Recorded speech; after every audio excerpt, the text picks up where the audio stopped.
আজ থেকে সীমিত পরিসরে চালু হলো ট্রেন চলাচল। প্রায় ১৩ দিন পর কারফিউ শিথিল থাকা অবস্থায় আজ থেকে স্বল্প দূরত্বে চলবে যাত্রীবাহী মেইল, লোকাল ও কমিউটার ট্রেন। তবে আন্তনগর ট্রেন চলাচলের বিষয়ে এখনো কোনো সিদ্ধান্ত আসেনি।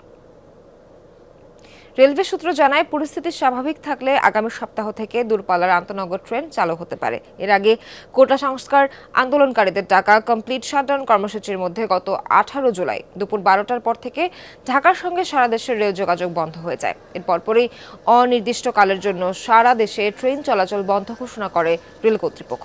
অবশ্য গত ২৪ জুলাই সীমিত পরিসরে চলে মালবাহী ট্রেন। পরদিনই এসব ট্রেনের চলাচল বন্ধ করে দেওয়া হয়। গেল মঙ্গলবার রেল ভবনের সভাকক্ষে বাংলাদেশ রেলওয়ের ট্রেন চলাচল শুরু সংক্রান্ত বৈঠক হয়। সেখানেই রেলপথ মন্ত্রণালয়ের জনসংযোগ কর্মকর্তা ইফতেখার আলম রাজন গণমাধ্যমকে সীমিত পরিসরে চলাচল শুরুর বিষয়টি নিশ্চিত করেন।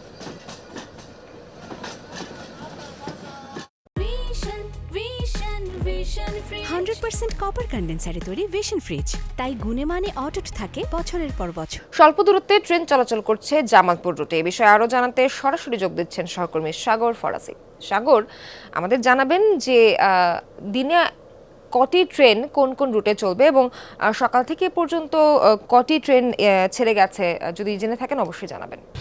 সোহার, আমি একটু বিষয় যদি বলে রাখি, মূলত জামালপুরের যে গত ১৩ দিন যাবৎ কিন্তু ট্রেন চলাচল বন্ধ রয়েছে। মূলত এখানকার যে রেল স্টেশনগুলোতে যে স্থবিরতা, সেটা কিন্তু কিছুটা লাঘব পাচ্ছে। আসলে মানুষের আনাগোনা এখন এই স্টেশনগুলোতে দেখা যাচ্ছে। মূলত এই গত কয়েকদিনের ট্রেন চলাচলে কিন্তু বন্ধ থাকায় এখানকার যারা স্টেশনের যারা রয়েছে, যারা প্ল্যাটফর্মে বা ট্রেনের সাথে যাদের যোগসূত্র সবসময় থাকে, যারা এই জায়গার শ্রমিক, তাদের কিন্তু খুব কষ্টে দিন পার করেছেন আমরা জানতে পেরেছি। আরেকটি বিষয় যেটি বললেন যে ট্রেনের সময়সূচির কথা যদি বলি, 2টি ট্রেন কিন্তু জামালপুর থেকে ছেড়ে যাওয়ার কথা রয়েছে। তার মধ্যে ইতিমধ্যে একটি ট্রেন কিন্তু সকাল 7টায় চলে গেছে, আরেকটি ট্রেন দুপুর 1টায় ঢাকার উদ্দেশ্যে ছেড়ে যাবে।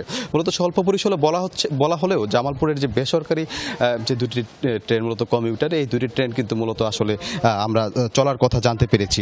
আরেকটি বিষয় যদি বলি, এখানকার যে প্ল্যাটফর্মে এইটি কিন্তু এই চিত্র কিন্তু থাকে না কখনোই। মূলত এখানে সারাক্ষণ ভিড় থাকে, ট্রেনের পর ট্রেন আসে, মানুষ ও যাত্রী খুব ভিড়াভিড়ি আমরা সবসময় লক্ষ্য করলেও এবার কিন্তু এই প্রথম দিন প্রাথমিকভাবে যে ট্রেন চলাচল শুরু করেছে, সেটি কিন্তু মূলত দেখায় আমরা কিন্তু দেখতে পেয়েছি মানুষের সংখ্যা অনেকটাই কম। তবে এই স্বাভাবিকভাবে ফিরে আসার কথা জানিয়েছেন রেল কর্তৃপক্ষ। 2-1 দিনের মধ্যে ট্রেন সবগুলো ছেড়ে যাওয়ার কথা বলছেন।